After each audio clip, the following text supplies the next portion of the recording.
आणि मग ते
देवाला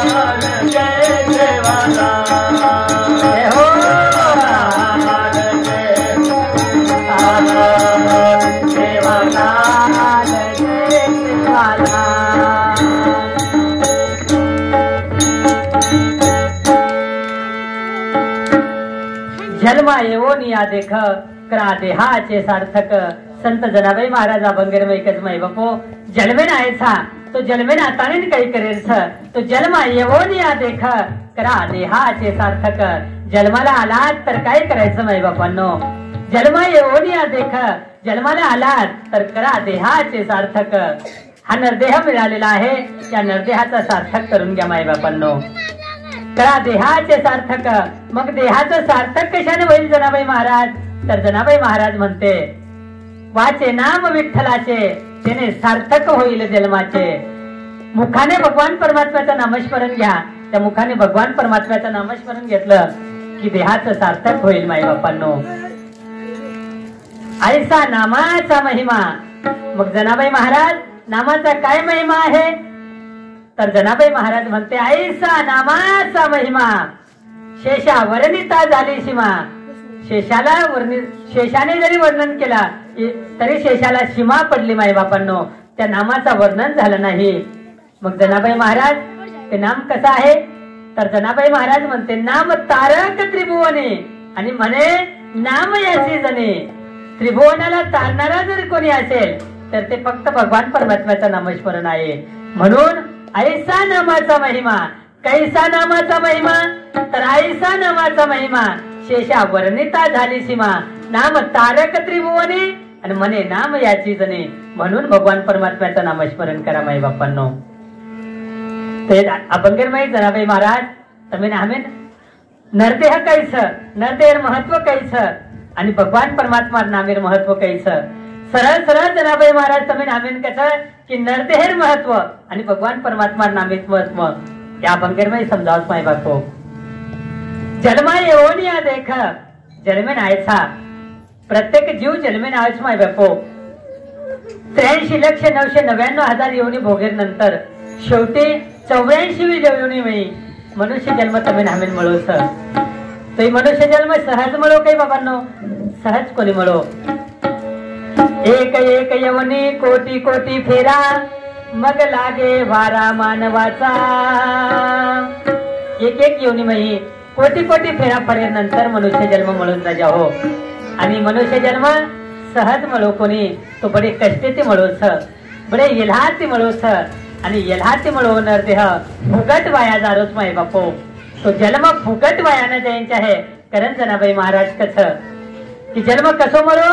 पावला हा देह काकटाळी न्याये न घडो पाय घडो आले. जनाबाई महाराज म्हणते की न मिळणार. संत तुकाराम महाराज म्हणतात की न मिळणारा मनुष्य जन्म होता तो मनुष्य जन्म तुम्हा आम्हाला मिळाला आहे.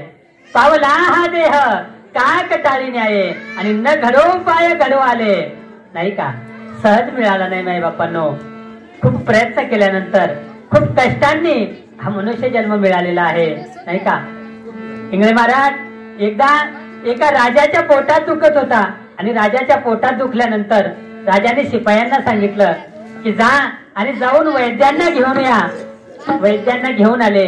वैद्य राजाची नाडी बघितलं आणि वैद्यांनी राजाला सांगितलं की तुमचा इलाज करण्यासाठी एक जिवंत कावळा पाहिजे म्हणे. आता वाघ धरणं सोपं आहे. जाळ लावून वाघ धरता येतं पण कावळा धरणं सोपा नाही माई बापांनो. तरी पण राजा बोले तर आले. शिपाई गेले जंगलात जाऊन इकडे तिकडे कावळ्याचा शोध घेत आहे माई बापांनो. पण कावळा काही सापडत नाही. आणि त्याच जंगलात एका नदीमध्ये एक दृष्टीहीन अपंग आंधळा व्यक्ती स्नान करण्यासाठी नदीत उभा आहे. आणि तो नदीत उभा राहून दोन्ही हात वर करून सहज टाळ्या वाजवत आहे माई बापांनो. आणि त्या आंधळ्या व्यक्तीच्या हातात सहज त्या टाळीमध्ये एक कावळा सापडला. आणि तो कावळा त्या राज शिपायांनी बघितला आणि राजाचे शिपाई त्या आंधळ्या व्यक्तीला म्हणतात ए बाबा ए दादा अरे तो कावळा आम्हाला दे. पण तो आंधळा व्यक्ती होता ना तो खूप चतुर होता. हुशार व्यक्ती होता माई बापांनो. त्याने आवाज ओळखला की हा आवाज कोणाचा असेल तर राजसेवकांचा आहे म्हणे. त्यांना फुगट कावळा द्यायचा नाही. तर त्या आंधळ्या व्यक्तीने सांगितलं ए बाबांनो हा कावळा काय फुगट मिळत असतो का म्हणे. तेव्हा त्या राजाच्या शिपायांनी सांगितले की 50 रुपये घे पण तो कावळा आम्हाला दे. तेव्हा त्या आंधळ्या व्यक्तीने सांगितलं की 50 रुपयाला कावळा मिळतो का? तुम्ही धरा ना म्हणे कावळा.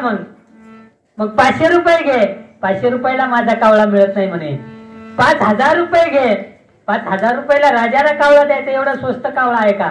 दादा 50,000 रुपये घे म्हणे, पण तो कावळा आम्हाला दे. शेवटी त्या आंधळ्या व्यक्तीने विचार केला की 50 रुपयावरून 50,000पर्यंत गेलं. आता कावळा द्यायला काही हरकत नाही म्हणे. त्या आंधळ्या व्यक्तीने जो मुठीत 40 कावळा सापडलेला होता दोन्ही हात समोर केले माई बापांनो आणि कावळा भुरकन उडून गेला. तेव्हा त्या राजसेवकांनी सांगितले, दादा 50,000 रुपये तुला देत होतो म्हणे आम्ही, तो कावळा आम्हाला दे. तेव्हा त्या आंधळ्या व्यक्तीने सांगितलं 5 मिनिटं थांबा म्हणे, मी तुम्हाला पुन्हा कावळा धरून देतो. पुन्हा त्या आंधळ्या व्यक्तीने दोन्ही हात वर केले आणि टाळी वाजवायला सुरुवात केली. सांगा आता 8 दिवस जरी टाळी वाजवली त्याने तरी त्याच्या बापाला कावळा सापडेल का तिथे? हा अचानक मिळालेला कावळा आहे माई बापांनो. तशाच प्रकारे हा अचानक मिळालेला नरदेह आहे आणि हा नरदेह फुगट वाया जाऊ नये म्हणून जनाबाई महाराज म्हणते की जन्म येऊन या देख करा देहाचे सार्थक. मग जनाबाई महाराज जन्म मिळालेला आहे, प्रत्येक व्यक्तीला जन्म मिळालेला आहे नाही का? मग जन्माला येऊन करायचं तरी काय? तर जन्माला आलात माई बापांनो, जन्माला येऊन भगवान परमात्म्याचं नामस्मरण करा. नव्हे जन्माला येऊन परमार्थ करा. नव्हे माई बापांनो सत्कर्म करा, परोपकार करा. आणि त्याच्यासाठी मनुष्य जन्म आहे. कशासाठी? परोपकार करण्यासाठी नाही का? आपण कधी बघितलं का नदी स्वतःचा जल स्वतः पित असते? वृक्ष स्वतःचे फळ स्वतः खात असतात? नाही माई बाप्पांनो, हे जे आहे हे इतरांच्या उपकारासाठी आहे नाही का?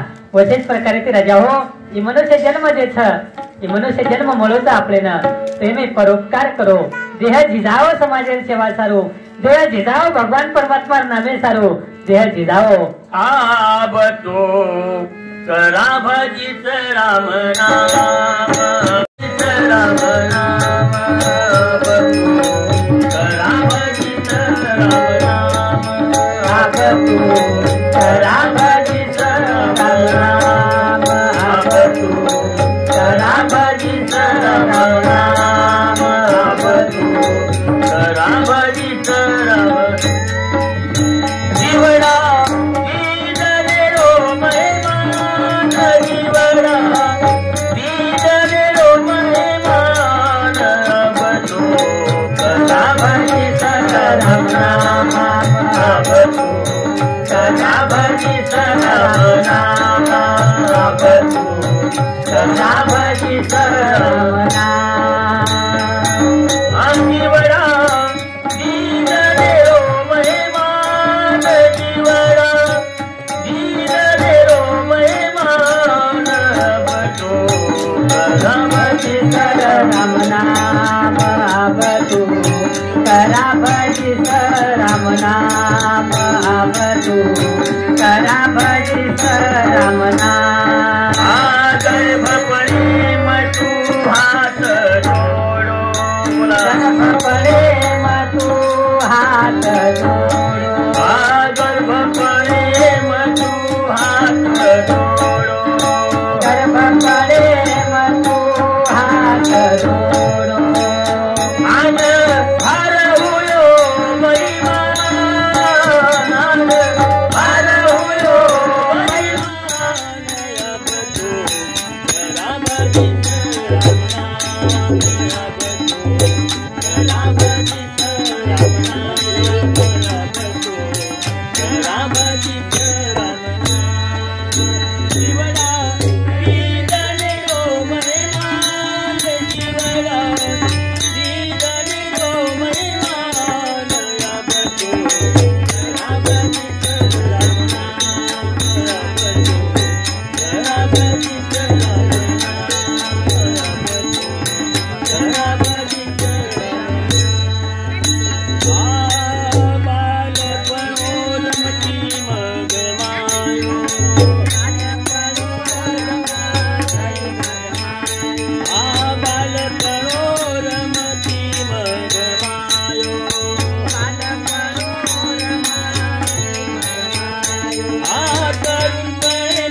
सद्गुरु न जाओ चरण,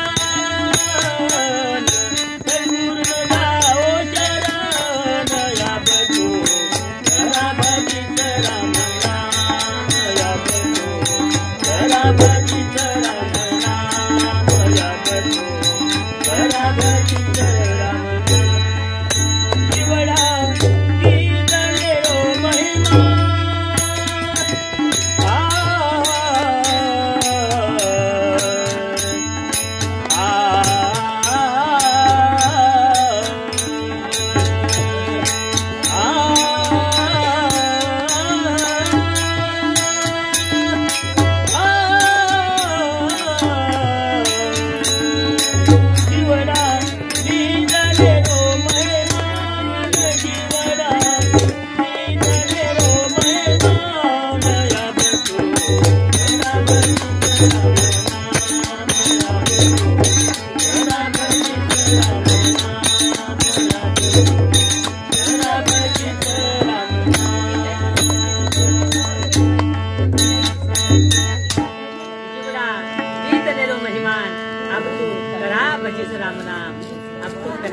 राम नाम वेळ चली दारीस माई बापो कोणी काही